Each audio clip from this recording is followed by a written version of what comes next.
Hello ladies and gentlemen, boys and girls, welcome to the UX World. Today's guest is Adam Greenwood, CEO of Greenwood Campbell, and we're talking about the work that Greenwood Campbell have been doing to help alleviate loneliness through the power of voice, and we'll find out a lot more of that when we speak to Adam momentarily.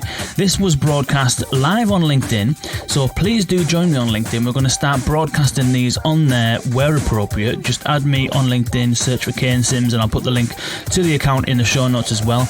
This podcast is brought to you by the Conversational Academy, so if you would like to learn how to become a world-class conversation designer and learn everything there is to know about designing conversations, there is no better place than the Conversational Academy, and you can save 10% if you click on the link in the show notes. Now, ladies and gentlemen, without further ado, this is Adam Greenwood of Greenwood Campbell on the UX World. The UX World. The UX World. The UX World. The UX World. Branding with the big faces. I love listening to it. Kane Sims. Kane Sims, the one and only. Britain's finest, Mr. Kane Sims. Dustin Coates. I like it when you guys are together and talking about voice. Without further ado, welcome to the show. 3, 2, 1. Gives you a countdown as well. That's pretty nice. Okay, so, hey, looks like we're live. Hello there. I'm hoping this is live. We'll soon find out when I go to LinkedIn in a moment and double check, but fingers crossed. And Dustin, welcome to the first live broadcast of VUX World. This is exciting, a little scary, but this is exciting. Hello everyone who's watching right now. Adam Greenwood, welcome to the podcast and welcome to LinkedIn Live. Thank you, Kane. It's been a long time coming. I'm super excited about chatting with you today.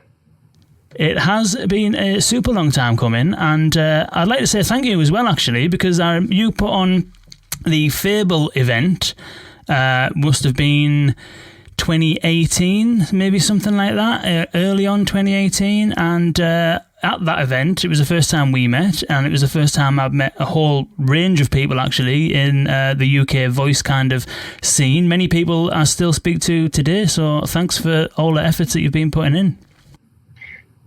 That's great. I think it's we've been pushing voice now for about 2 years, and I think finally it's starting to we're either really annoying people or people are finally starting to take notice. Tell us a little bit about yourself and about Greenwood Campbell. Sure. So my name's Adam Greenwood. I set up the agency Greenwood Campbell just over 10 years ago. I've been a big advocate of voice since around late 2017 when I went off to Palo Alto and various parts of Silicon Valley to try and understand what the future of technology was. I spent some time in Stanford University and all the campuses of the big tech companies, and as well as learning about machine learning and robots and autonomous vehicles. Voice was something that really spoke to me. So since then, I've got back and I spent some time with my agency just kind of explaining, well, I mean, when I originally came back, I just came back to my agency of 35 plus web developers and said websites are dead, which in hindsight wasn't the best way of delivering that message. But since then, we've kind of we've stabilized in terms of understanding that websites aren't dead, but there's so many more ways of, I suppose, interacting with AI, and one of those is voice. So Greenwood Campbell, the agency, we call ourselves the Human Tech Agency. We try to work with organizations that improve people's lives, and we're doing some really exciting voice projects at the moment with all kinds of different organizations. Cool. And I've messed up the image again. And so you've been mentioning the thing we're going to be speaking about is the thing that you've been doing recently, all in trying to kind of combat loneliness. And we'll come into that in a moment because that was a really, really interesting piece of work. But have you got kind of some examples of some of the other stuff that you've been doing in the kind of industry? I know that there was a while back you had that demo where you were asking Google Assistant who is the best agency for voice in London, and it responded with Greenwood Campbell. So what are some of the other examples that you've been doing within the space? So, I mean, actually, what we did say was who's the best digital agency in the world, and it used to say Greenwood Campbell until we demoed it to some really senior people from Google Assistant who said, yeah, you absolutely can't do that. And so then they had that removed, which is a shame because it worked. We tested it all over the world and it worked. So we have built some voice prototypes for brands like Gymshark. We have done some voice donation work with the RNLI. We've built a voice skill, which is a game, which has had about, I think 1.5 million users, something like that. And we've also done one for a client called Ramsey Healthcare, which allows you to find the best consultant when you're looking for particular treatments. Cool. And what is coming from after being kind of in America and coming back and kind of, kind of confessing to the team that websites are dead?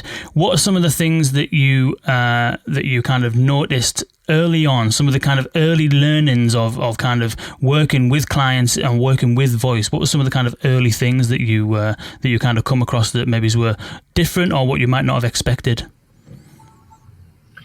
Well, I think that we expected brands to be jumping on board much, much quicker than they have. All of the stats, and I know this one gets banded around all the time, the kind of 50% of searches by voice by 2020. I think we can all agree that's definitely not going to be the case. But there are lots and lots of stats to support the fact that voice, especially for younger users, is becoming the sort of de facto way that people want to search, whether that's via Siri or if they're using Google Assistant or Alexa on their phones or in their homes. We're seeing like more and more use of WhatsApp voice notes. So I think the biggest surprise really to me was that that the brands that we're speaking to weren't quite ready, but B, just how few brands are really jumping on this and building their own sort of custom voice skills and actions. Adam, why do you think that's the case? Why do you think the brands aren't jumping on it as quickly as you would have expected? I think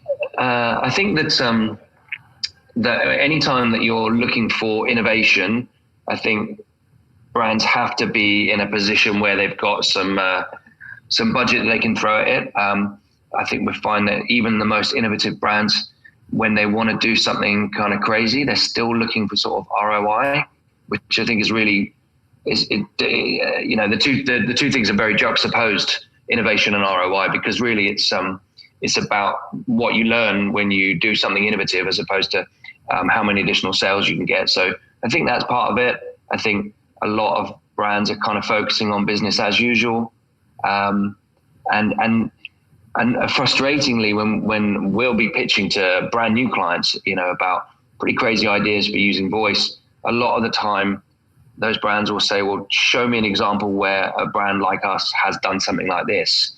And obviously they never have. And it's just trying to find the right type of forward-thinking brands who are prepared to sort of push the envelope. Do you think that's where we are then at the moment, is that voice is being kind of reserved only for those who are on the more innovative end? Is it still being seen from your experience as a kind of shiny new object, and is there a bit of a lack of understanding of what the value is? Is that what you're seeing?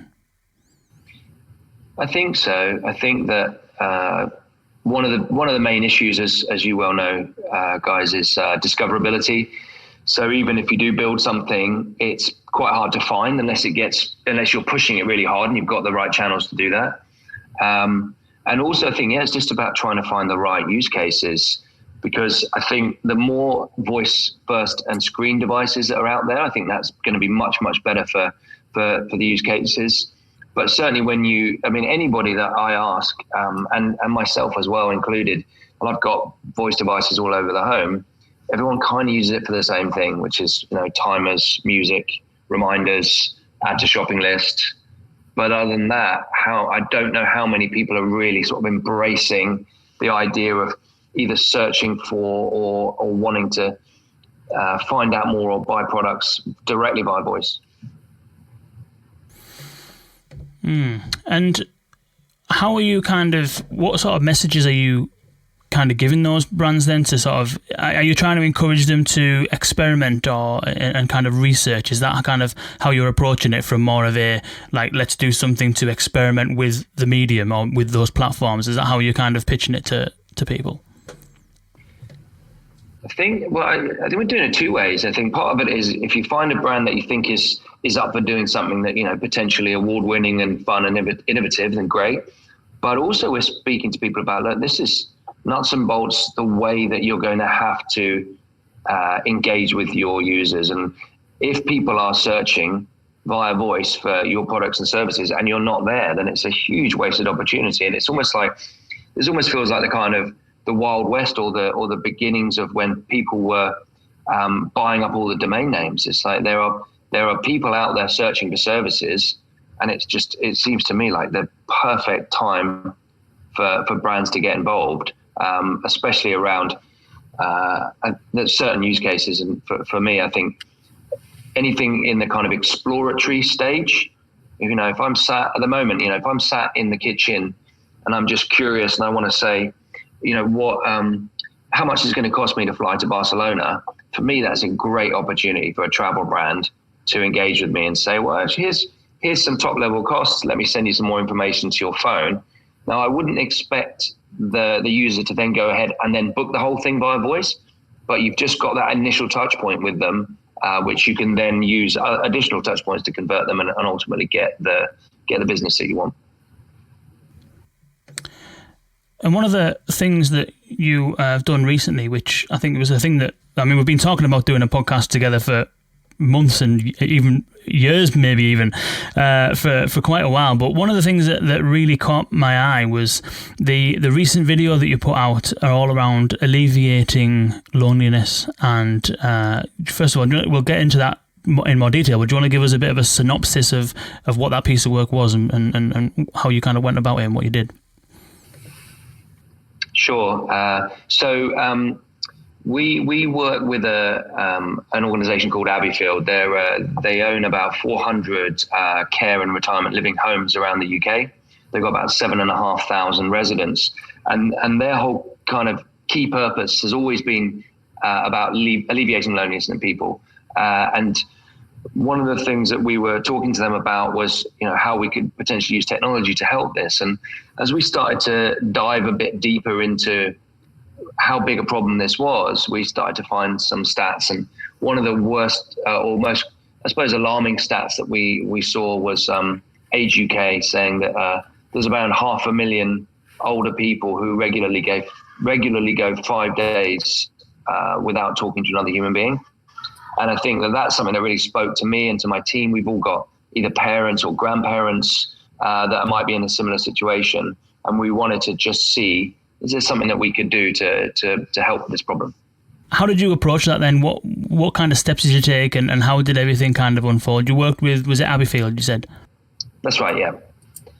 So where did the idea come from? And then how did you kind of like go about the sort of implementation of this project? So we spoke to Alliveiating to see if there's something that they thought that some of their residents might be up for. We also engaged with the University of Reading, a professor called Arlene Estelle, who I won't get her credentials right, but she's very, very smart, and she looks at things like cognitive disorders and all kinds of things in the elderly. So we got her involved, and we said, why don't we just try and run a pilot scheme where we can just put some Alexas and Google Assistants into some residents' rooms, teach them how to use them, and then find out a sort of what kind of state they were in terms of how lonely they were, then bring in the devices, and then find out after a period of time what that was like. So first of all, Arlene, she wrote some qualitative surveys so that we could ask specific questions to the residents.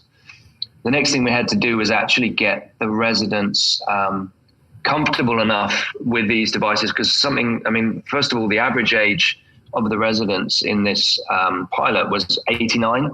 So these are people who weren't comfortable with smartphones. probably didn't even have a laptop. So we had to kind of bring these devices in and see if we get them to use them. So what we did, and it was all the way back last Christmas, we wrote like a kind of Christmas Day quiz thing that we went and sat down with the residents at one of the homes around like the 20th of December. And we made sure that all the questions that we wrote could be answered by Google Assistant.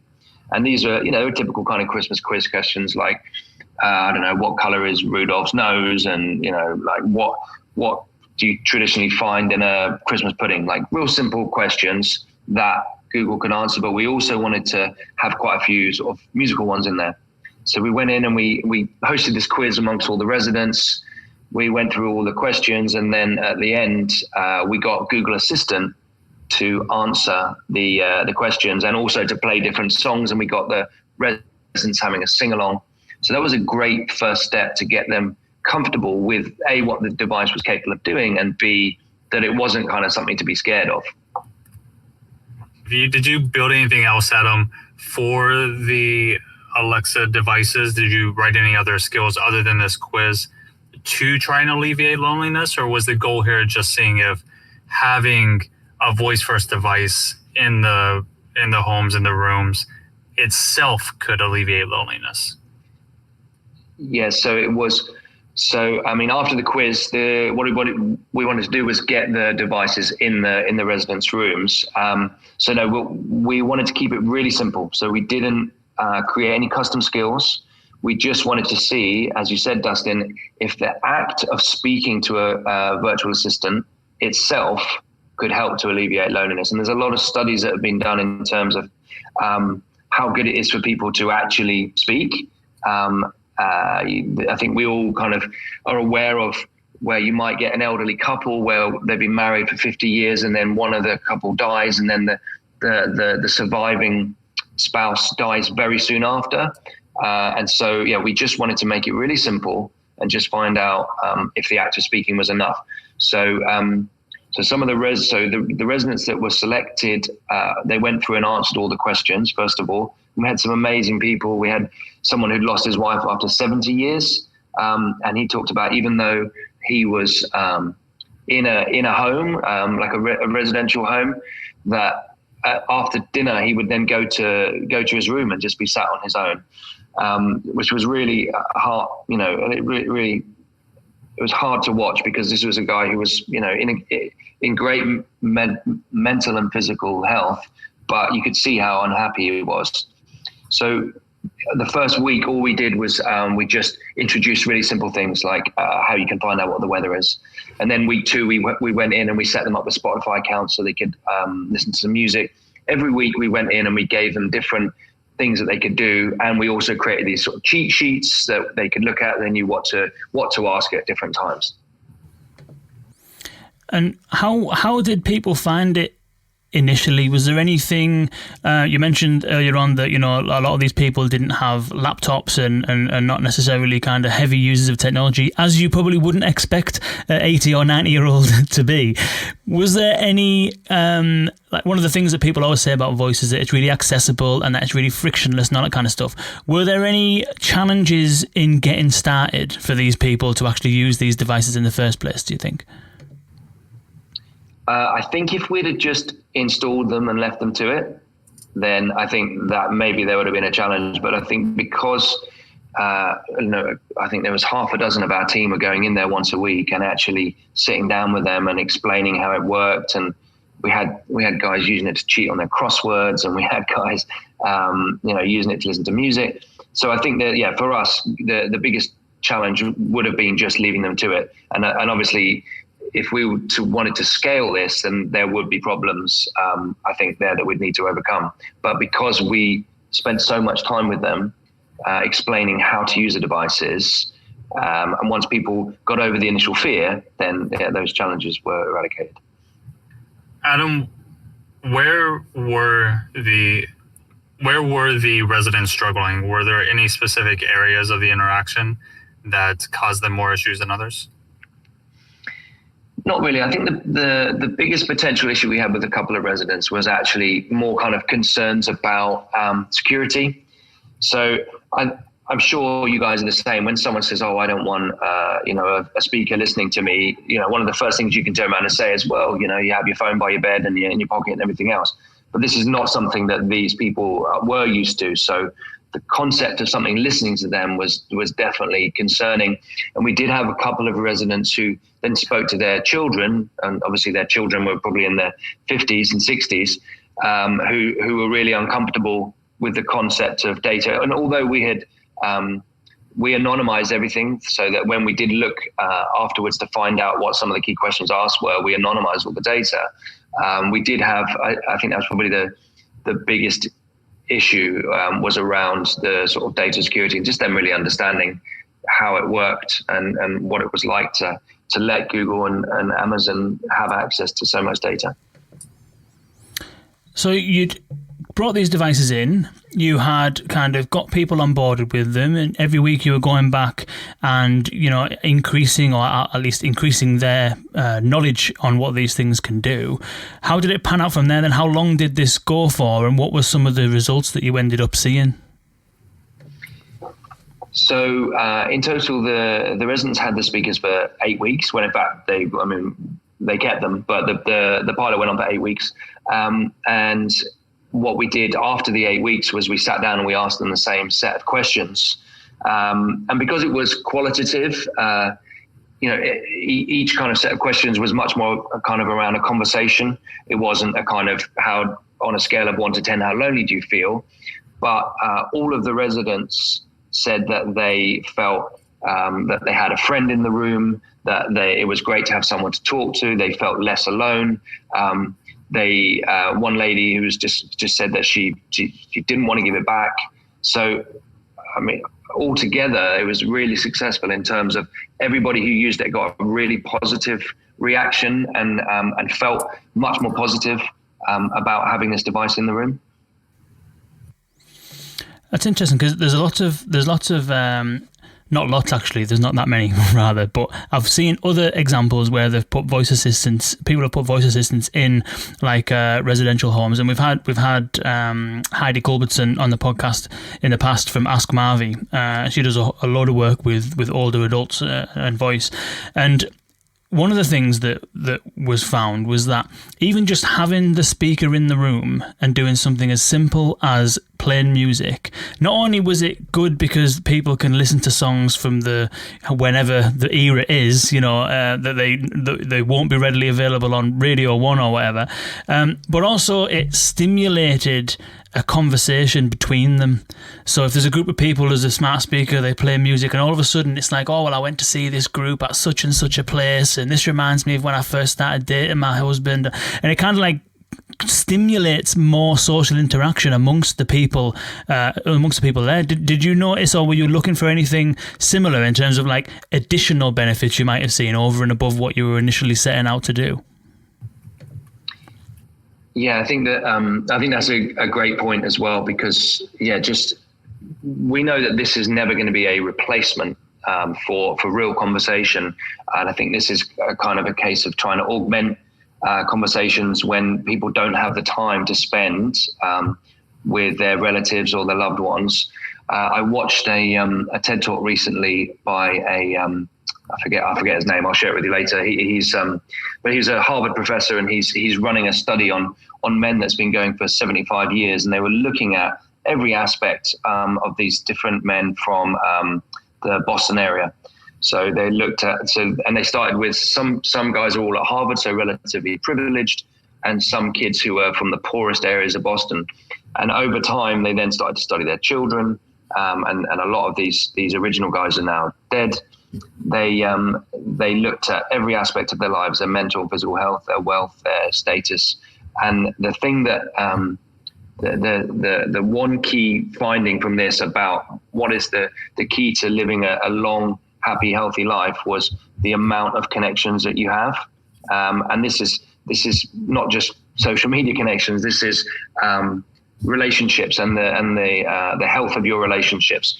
And so, as you said, Kane, to be able to use it to stimulate conversation with others, especially when you're getting to the later stages in life and you might have less friends around, the idea of being able to to create something that can instigate conversations with others, I think is really, really positive for these people, all people. And are you continuing to do work with older adults and the elderly, or is there kind of other things going on in terms of the future? Looking forward at Greenwood Campbell, you've learned a hell of a lot through doing this study. Are you seeing that as an opportunity to carry on helping older adults? Are you looking at other opportunities as well? What do you see the kind of next sort of 12 months at Greenwood Campbell from a voice perspective turning out like? So yeah, absolutely. The work has been really fulfilling, not just for the participants in the pilot, but for the team here as well. We've all felt really, really great working with these people and actually seeing a positive uplift in their mental and physical health. So this is something that we want to try and understand how we can scale this, because I think that there are so many things that voice can do, as well as just the kind of alleviating loneliness by giving them someone to speak to. We're now looking at how to create specific skills for care homes that will do things like maybe medication reminders, or you can find out what when the meal times are, what food they might be having, what different activities are happening within the various homes. I think there's loads that can be done there. There's stuff that can be done there with adult care as well, when you've got people who require medication, and that means they need 3 or 4 visits every day to make sure they're taking their medication. I think there's definitely the potential there, whereby using some kind of voice assistant, that you could reduce the amount of visits. Now, we don't want to reduce the amount of people or the amount of time that people spend with other people, but those types of services can be really expensive, and it can mean that lots of people can't use them. So I think there's a lot of potential there in that space. So it's something that we're going to be really, really going after next year. Cool. Well, what we'll do, if there's 30 people now watching on LinkedIn. If anyone has any questions for Adam, feel free to pop them in the comments. Thinking about voice and what you've learned over the last 2 years, rather, thinking about, given that it's kind of towards the end of the year now, thinking about 2020, what are some of your kind of hopes for voice in 2020? It could be from a practical perspective, it could be from an industry market perspective, but what are you hoping to see happen, or what are some of the things that you'd like to see happen in 2020?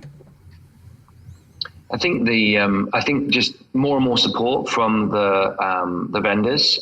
We've started to get some great support from both Google and Alexa, but certainly voice search is very much a kind of black box. How do you get found when you ask for something?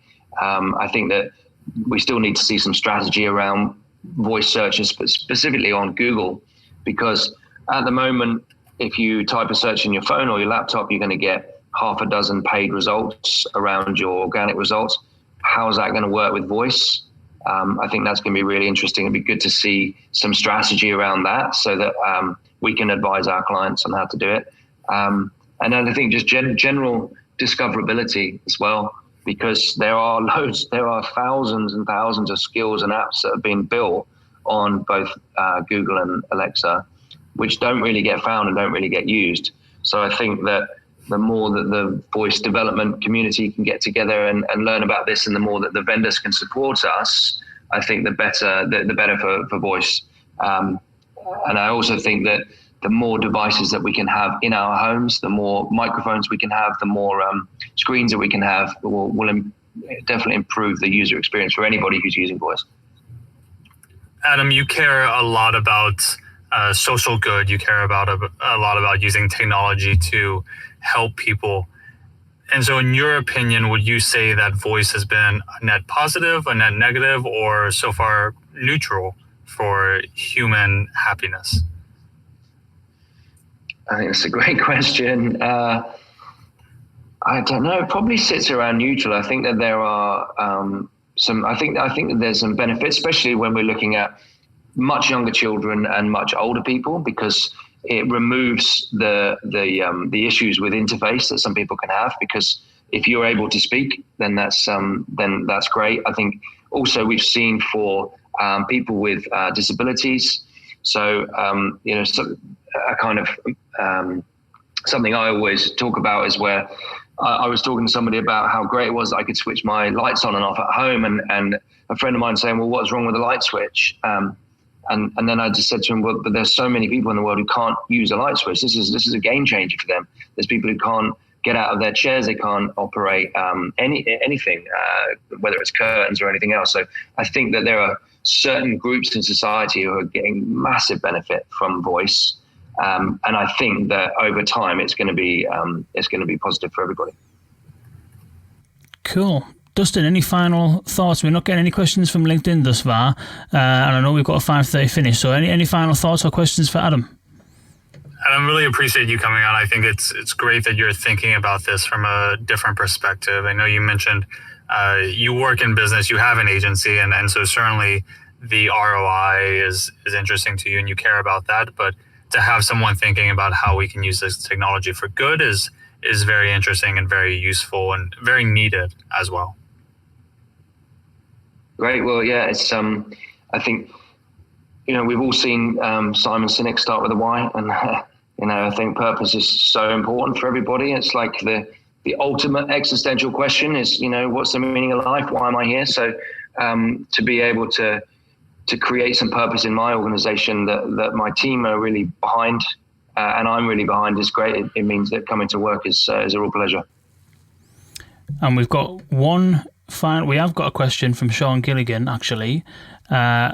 We'll throw that one in there. So with podcasts starting to appear in search results, are you seeing an increase in demand for podcast production? Well, I think, that's got to be a question for you, Kane, rather than me. I'm not seeing an increase from my perspective. Although, we do try and churn out these podcasts, but we don't necessarily work on podcast production specifically. I would think that, podcasting in general is starting to become something that more and more companies are doing. So I think there's more generally a kind of widening of the requirement for podcasts. But I'm not entirely sure whether that is totally and entirely linked to the rise of voice. I think it might not be completely disconnected, but I think that audio in general, podcasts in general, seem to be getting constant every single year. There's growth in listenership. I think voice will fuel it, but I'm personally not being asked to produce podcasts for people that much. So thank you everybody for tuning in, and Adam, thank you so much for joining us. What we'll do on the LinkedIn post, I'll tag you in there, so if anybody wants to reach out to you that way, they can do. But what's the best way for people to reach out to you or follow the Greenwood Campbell story? You can just search for the Human Tech Agency on Google, or ask Google to speak to Greenwood Campbell. Fantastic.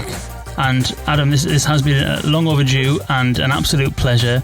And I just echo what Dustin was saying in terms of, what you're doing is really kind of heartfelt, and you really kind of get into the essence of what voice can, and the potential of voice really for certain groups of people is to enrich their lives, make things far easier for them, and actually bring about stuff that they otherwise couldn't have access to. That we covered something similar when we spoke to the people from Smart Design Worldwide, and looking at Susan and kind of making exactly what you were just explaining, being able to close and open, I think she had MS or ME, being able to open and close blinds, switch the TV on and off, all stuff that she couldn't do without help before, but now she can do because of voice. And I think it's a noble quest that you're on, and I wish you all the best.